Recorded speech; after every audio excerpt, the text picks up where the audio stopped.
238.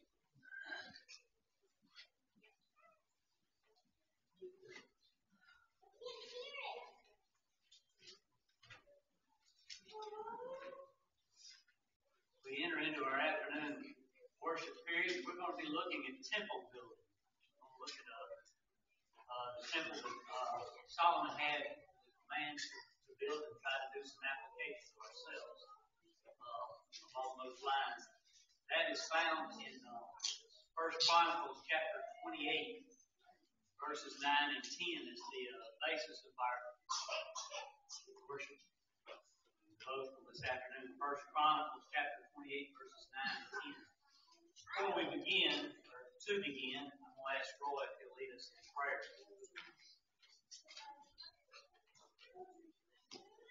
Father, we're grateful for this day. We're grateful for every soul to be with us. Thankful for fellowship. Thankful for worship. Thankful for teaching and I ask you to help us this day to recognize the power of the truth. And that by living for you, we'll live forever. Help us always share the end. Jesus' name, I pray in Jesus' name.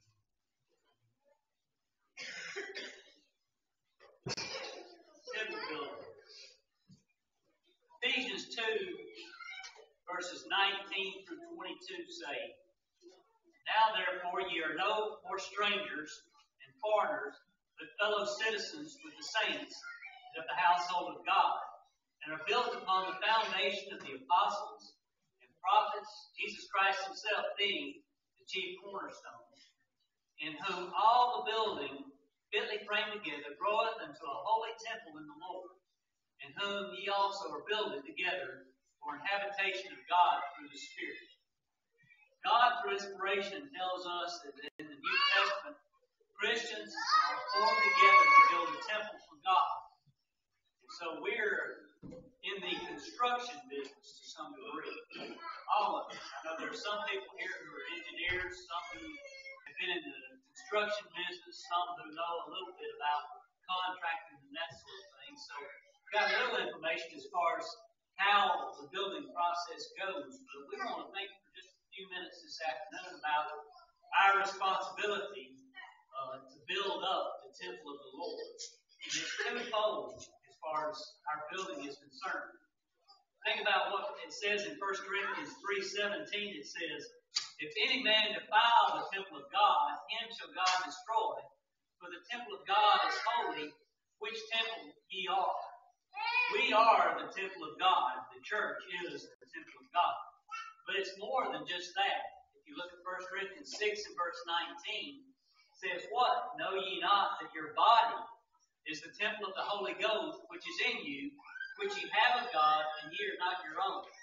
So not only is the church collectively the temple of God, but we individually are the temple of God as well. And so when we talk about construction on the temple, it's twofold. First, we have to look at ourselves and how we build the temple of our body, our spirit, which is encased by our body, which is the temple.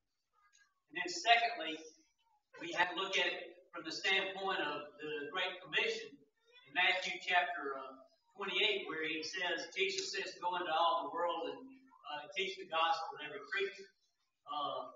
We have to look at it in the sense of building up the temple as the fact that we are responsible in the construction of the church and building it up by encouraging people to be obedient to the plan of salvation, to become Christians and to be faithful Christians. So it's twofold in that respect. And so what we want to look at is how we go about building up the temple and what we're supposed to do. It's fivefold, and we're going to use 1 Chronicles chapter 28, verses 9 and 10 as the basis for what we're thinking about today. But I want to read now 1 Chronicles chapter 28, verses 9 and 10. It says, And thou, Solomon, my son, know thou the God of thy father, and serve him with a perfect heart and with a willing mind. For the Lord searcheth all hearts and understandeth all imaginations of the thoughts. If thou seek him, he will be found of thee. But if thou forsake him, he will cast thee off forever. Take heed now, for the Lord hath chosen thee to build a house for the sanctuary. Be strong and do it. David here is admonishing his son Solomon that he is the one that has been chosen to build the temple. David wanted to build the temple, and God told him that he couldn't do it because he was a man of war. And so he had chosen Solomon to do it. But if we look at it, you and I have been chosen by God to build the temple as well. And so we want to look at the things that David told Solomon his son to take into consideration, to be mindful of, so that he could correctly build the temple of God. And the first one that we want to look at is found in 1 Chronicles 28 and verse 9, where he says, And thou, Solomon, my son, know thou the God of thy father. So the first thing that David instructs Solomon to do in order to be successful in building the temple that he was supposed to build was to know God. So I think that as we think about our responsibility today, as far as builders in the temple of God for today, it would be that we need to know God. And so what I want to do now is to have Eric, if he will, read John chapter 17, verses 1 through 8, after which we'll be singing number 238, thinking about the idea of our responsibility to know God. John 17, 1 through 8. These things spake Jesus, and lifting up his eyes to heaven, he said, Father, the hour is come, glorify thy Son, that the Son may glorify thee, even as thou gavest me authority over all flesh, that to all whom thou hast given him, he should give eternal life. And this is eternal life, that they should know thee, the only true God, and him whom thou didst send, even Jesus Christ, I glorify thee on earth, having accomplished the work which thou hast given me to do. And now, Father, glorify thou me with thine own self, with the glory which I had with thee before the world was. I manifested thy name unto the men whom thou gavest me out of the world. Thine they were, and thou gavest them to me, and they have kept thy word. Now they know all the things whatsoever thou hast given me are from thee. For the words which thou gavest me, I have given unto them, and they received them, and knew the truth that I gave forth from thee. They believed that thou didst send me. Number 238. Holy, holy, holy, Lord God Almighty, early in the morning our soul shall rise to thee. Holy, holy, holy, merciful and mighty, God over all land, blessed eternally.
first thing that David admonished Solomon to consider about building the temple was that of knowing God.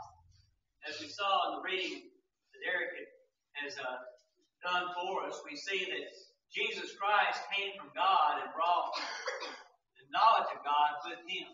We have it in the inspired word.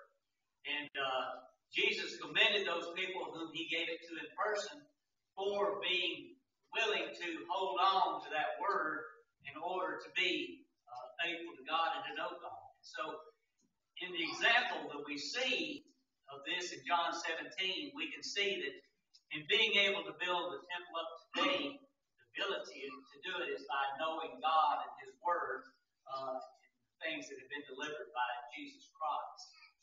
Secondly, when we think about what David was told, or what David told Solomon as far as building the temple, looking back at 1 Chronicles chapter 28 and verse 9, it says, "And serve him with a perfect heart and with a willing mind. For the Lord searcheth all hearts and understandeth all imaginations of the thoughts. If thou seek him, he will be found of thee. But if thou forsake him, he will cast thee off forever."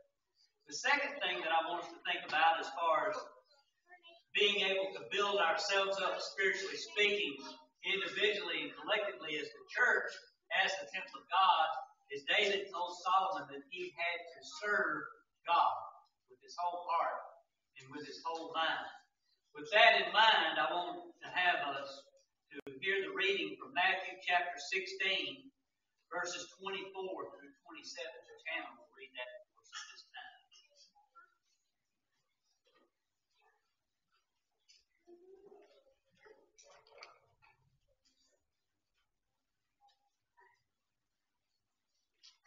Then said Jesus unto his disciples, If any man will come after me, let him deny himself, and take up his cross, and follow me. For whosoever will save his life shall lose it, and whosoever will lose his life for my sake shall find it. For what is a man profited if he shall gain the whole world and lose his soul? Or what shall a man give in exchange for his soul? The Son of Man shall come in the glory of his Father with his angels, and then he shall reward every man according to his works. Chapter 29. Thinking about the idea of serving God.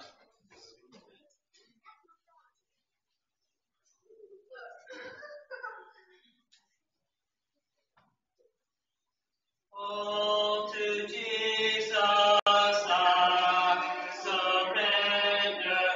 All to him I freely give. I will ever love and trust him in his presence daily live.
to thee.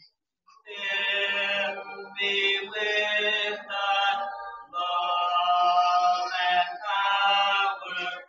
Let thy blessings fall on me. I surrender all. I surrender all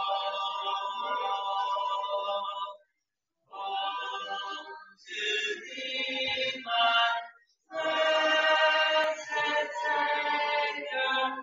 I surrender all. When we think about the buildings of the temple, and when we think about David's instructions to Solomon in serving him, we need to think about the idea of fully committing to the job. That's what we're thinking about as far as the song that we sang in the scriptures we read, was the idea that we have to fully commit in order for us to be successful in building up the temple, whether it be our spirit or the church. You know, we kind of look at it sometimes from the standpoint of, got an old barn by the house that somebody put up. He wasn't in construction. Didn't know a whole lot about construction, but he got it up. It's been standing for 25 years, I guess, maybe longer. And I've had to do a little repair work on it, put a new roof on it, some siding and stuff like that. But we can't do it in just a haphazard way when it comes to the spirit of the church. You know, eventually, if you don't do it the right way, it's going to fall down. It's going to be destroyed. You know, if you look at these skyscrapers down in Nashville, the people who build them, they have to do it according to the plan and don't do it completely like the guidelines are saying. Nobody wants to build a 75 or 80-story skyscraper and not think completely about the job that's being done. And so we need to be very careful that we understand that this is not something we talk about working on the temple of God, that we go at it half-heartedly or just nonchalantly. That's what David told Solomon. He said, with your whole heart and mind. And so let's keep that in mind as we think about our spirit in the church. The third thing, we want to read from, if you will, turn to number 754. Number 754. We're going to look at the third thing that David told Solomon as far as constructing a temple. In 1 Chronicles chapter 28, in verse number 10, he begins that particular thought right there with the idea of take heed now. What does he mean by taking heed? Let's read, and I'm going to have Christopher, if he will, to read from Matthew chapter 7, verses 21 through 27.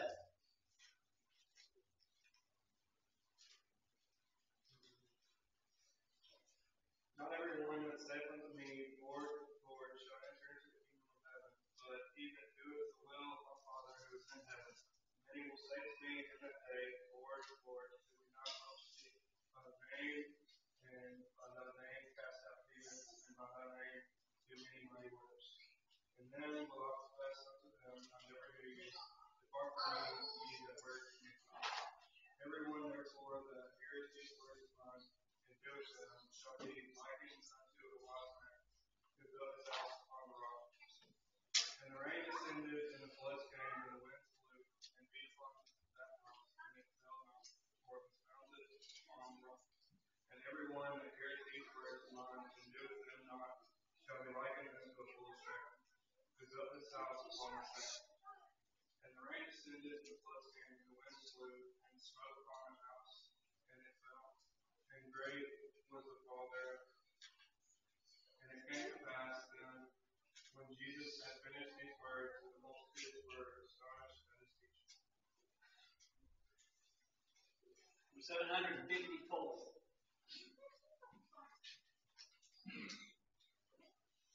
When Jesus comes to reward his servants, whether it be noon or night, faithful to him, will he find us watching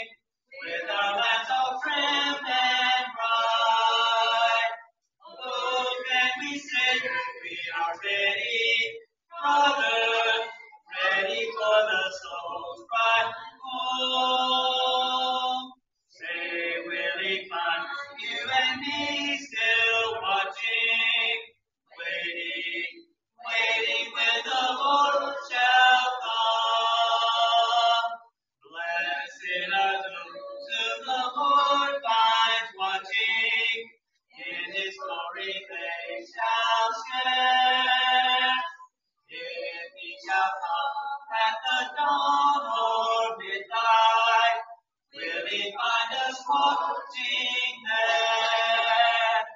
Oh, can we say we are ready, brother, ready for the soul's bright home? Say, will he find you and me still watching, waiting when the Lord shall come? Thinking about taking heed as we build. The warning that Jesus gave in Matthew chapter 7 is that there would be people who thought they were ready, who thought they were prepared, who thought they were doing the work that was necessary for them to have a sound foundation. He gave the instructions to us on how we can be sure about building correctly so that we do have a sound foundation and will be prepared when He comes. He talked about the rock and He talked about the sand. A lot of people are building on sand who think that they're building on a rock. Jesus said when He comes back that there are going to be people who are going to be surprised at His calling and say, we're ready. We prepared. We built. We constructed. We have our temple ready to go. And He's going to say, depart. I know ye not. We have to take heed. That's something that takes place throughout our life. From the very beginning, when we become of the age of accountability, when we begin to know what's right and wrong, and to understand when we've forsaken God's way by sinning, then we have to take heed to what Jesus says and start building at that point on the foundation of Jesus Christ by being obedient to what He said to do and becoming a Christian. As Christians, we have to continue building. We're building all the way through life. There's never a stopping point. There's never a retirement point. We're in the construction process all the way through. That's true individually. That's true of the church. It's never a finished product. And if we're not careful, if we're not taking heed and making the adjustments and doing the additions that need to be done so that we can have the final product at the end of life, we can be sure that we will fail. Solomon was warned by David to take heed. As we think about building our temple and the temple of the Lord, we need to be sure that we take heed. Now, if you will, turn in your Psalm books to number 687. 687.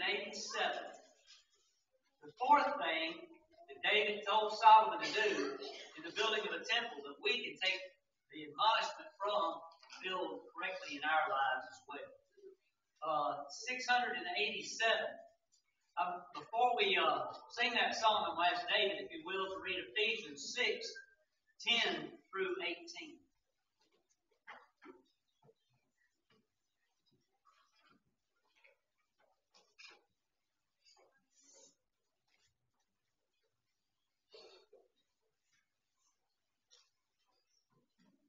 Finally, my brothers, be strong in the Lord and in the power of His might. Put on the whole armor of God that you may be able to stand against the wiles of the devil. We wrestle not against flesh and blood, but against principalities, against powers, against the rulers of darkness of this world, against spiritual wickedness in high places. Wherefore, take unto you the whole armor of God, that ye may be able to withstand in that day, that evil day, and having done all, to stand. Stand therefore, have your loins girded about with truth, and having the breastplate of righteousness, and having your feet shod with the preparation of the gospel of peace. Above all, taking the shield of faith, wherewith ye shall be quenched all the fiery darts of the wicked. Take the helmet of salvation and the sword of the Spirit, which is the word of God. Praying always with all prayer and supplication in the Spirit, and watching thereunto with all perseverance and supplication for all saints.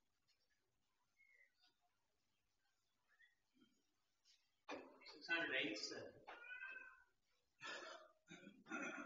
'Tis so sweet to trust in Jesus, just to take Him at His word, just to rest upon His promise, just to know thus saith the Lord.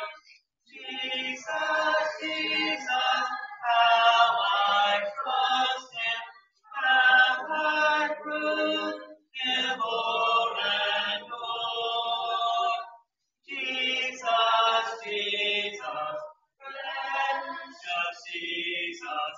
Oh, for grace to trust Him more. Yes, 'tis sweet to trust in Jesus, just from sin and self to cease.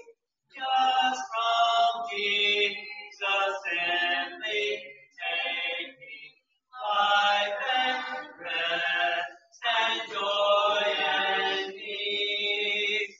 Jesus, Jesus, how I trust Him, how I prove Him o'er and o'er.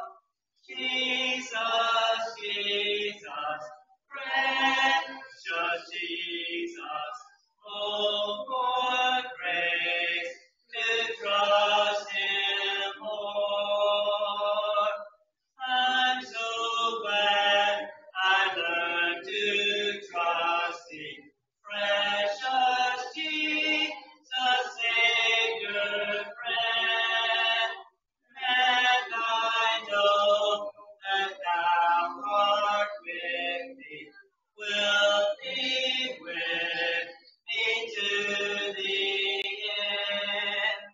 Jesus, Jesus, how I trust Him, how I prove Him o'er and o'er.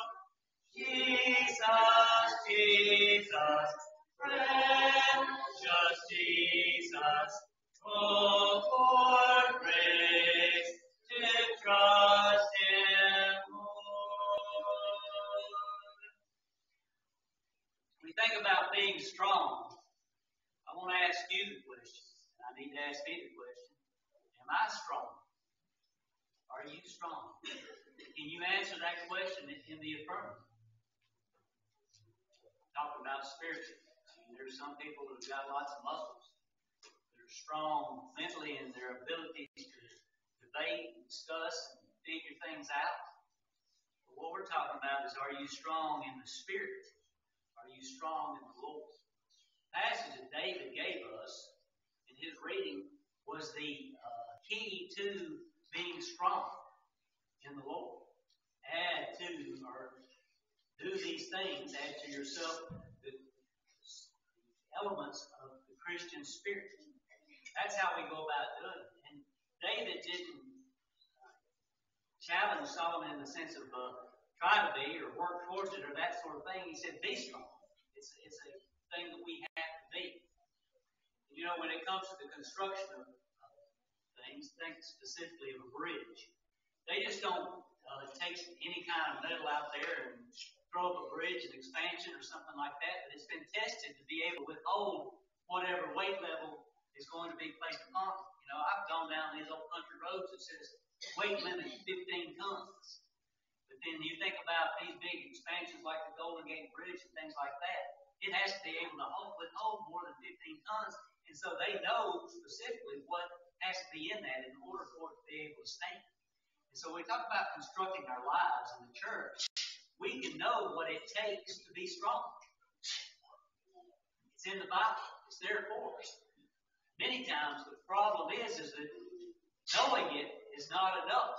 We have to be able to apply it. So when we think about the construction of our souls, our spirits, and the construction of the church, we have to be strong. We have to know it, but we also have to be able to test it and make sure that it is meeting the requirements that are there. And so, let's be sure that we know that we're strong. And if there are areas in our lives that need to be changed, then let's pray that we might have the strength and the courage to make the changes that are necessary so that we can be strong when challenged in this life. Now, if you will, turn to number 743. Number 743. The last thing that David told Solomon to do that was necessary in the building up of the temple. It was true back then in the building of the temple for the Jews. It's true for us today in the building up of the church and of our spirits. I want to have J.R. if he will read from Matthew chapter 25, verses 14 through 30.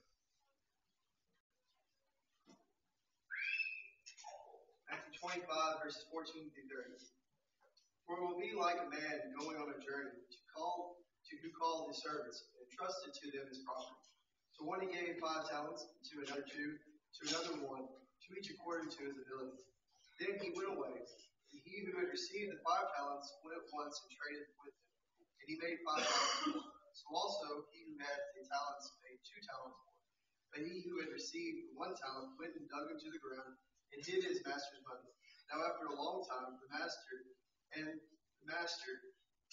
those servants came and settled accounts with them.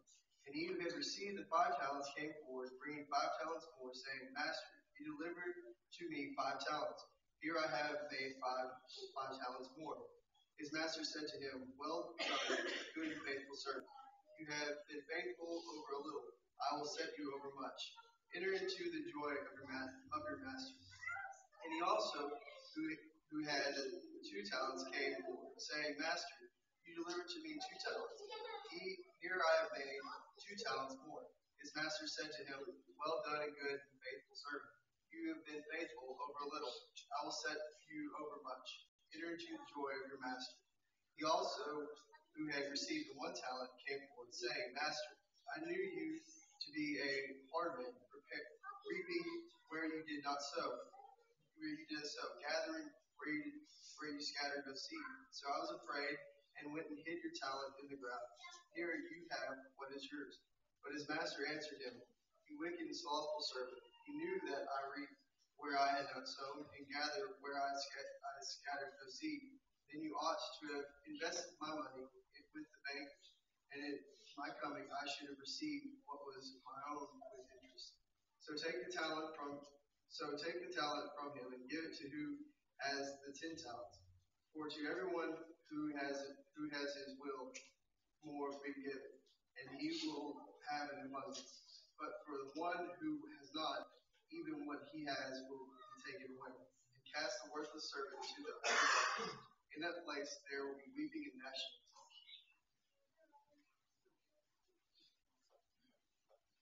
743. O land of rest, for thee I sigh when with the moment come, when I shall make my conquered by and rest and peace at home. Will work till Jesus comes, will work till Jesus comes, will work till Jesus comes, and will be gathered home. No tranquil joys on earth I know, no peaceful sheltering home. This world's a wilderness abode. This world is not my home. Will work till Jesus comes. Will work till Jesus comes. Will work till Jesus comes and will be gathered home. To Jesus Christ I fled for rest. He bade me cease to come home, and lean for succor on his breast till he conduct me home. Will work till Jesus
didn't use the word just in it, but he said do it.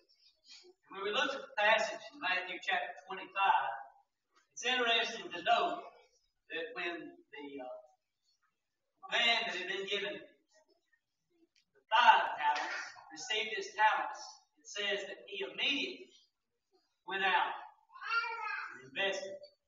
He didn't put it off. He didn't take time. He started right out to work.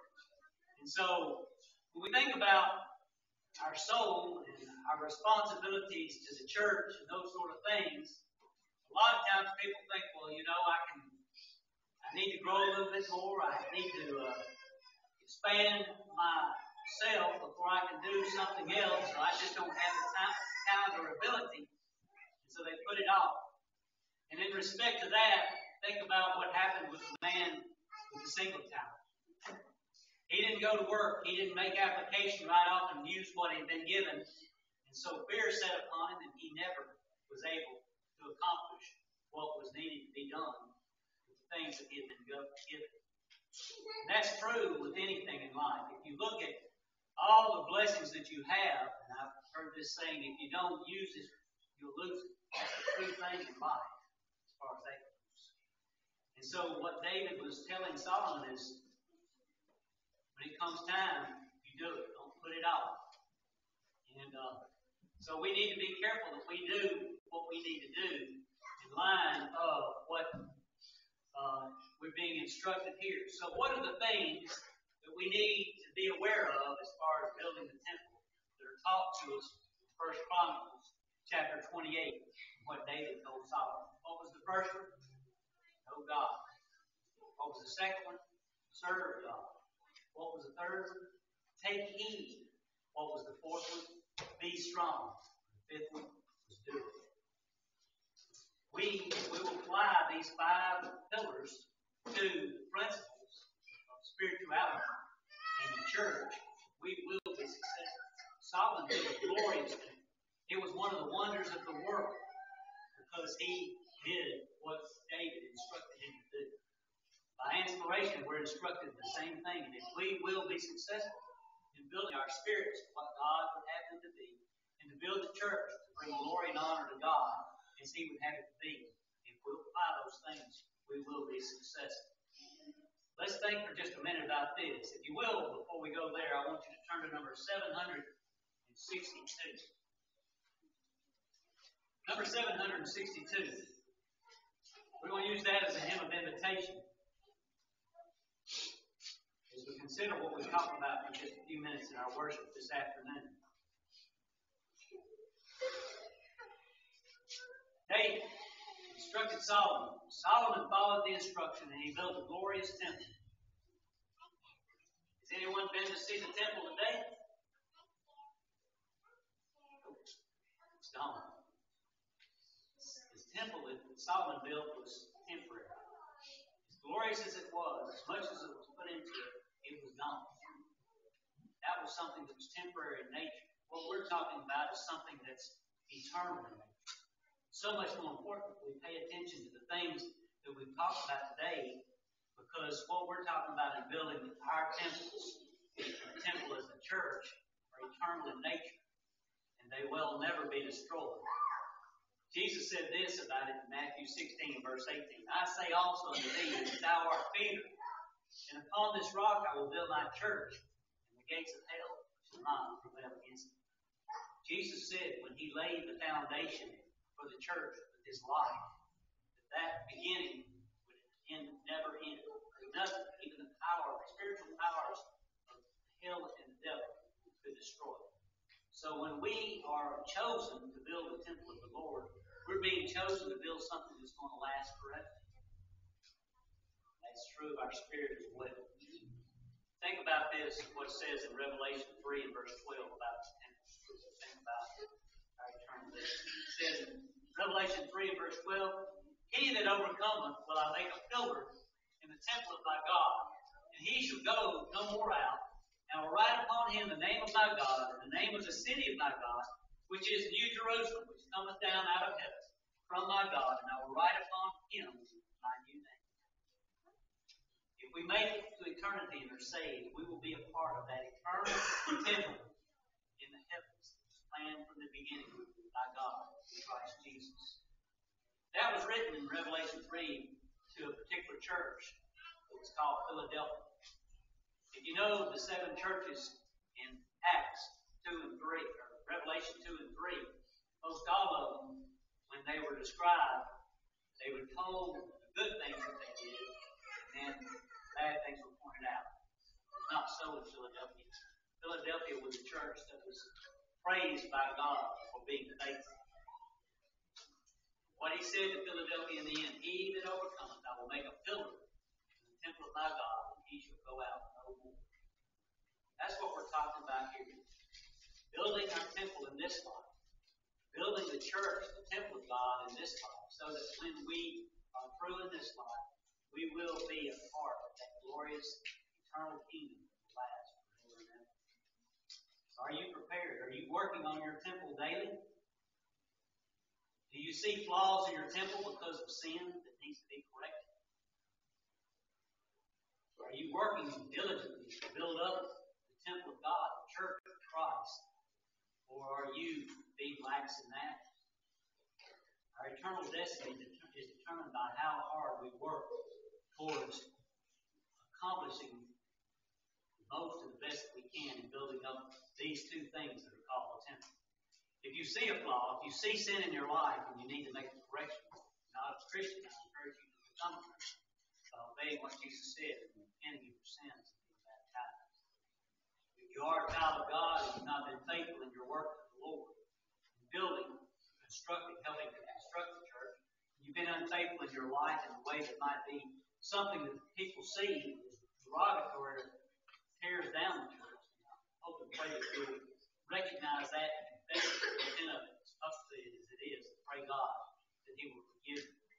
If we do those things, we can work together to build up our spirits and the temple of the Lord's. You need to make a change. You need to become a Christian. I hope that you will. All together we sing number 762. I can hear my Savior calling. I can hear my Savior calling. I can hear my Savior calling. Take thy cross and follow me. Where He leads me, I will follow. Where He leads me, I will follow. Where He leads me, I will follow. I'll go with Him all the way. We're going to stop there. Someone was thinking about possibly becoming a Christian. Someone was thinking about the fact that they need to make things right. I want you to think about that. The fact that there wasn't a second, or a third, or a fourth verse. That's how quickly the end comes as far as the invitation is concerned. If the Lord should return, you should die. We don't know when that might happen. We think, well, I've got another verse. I've got a little more time. It's all going to be okay. I'll do it before it's too late. Not necessarily so. So keep that in mind. If you need to make a change, there's still time and opportunity today. We don't have to be stingy in order for you to respond to the Lord's invitation. Just make us aware of what your needs are, and we can take care of it now. But if not, we want to conclude this service. And let me first begin before we conclude. Is there anyone here that needs to partake of the Lord's Supper at this time? If not, I'll ask Arnold if he will lead us in prayer.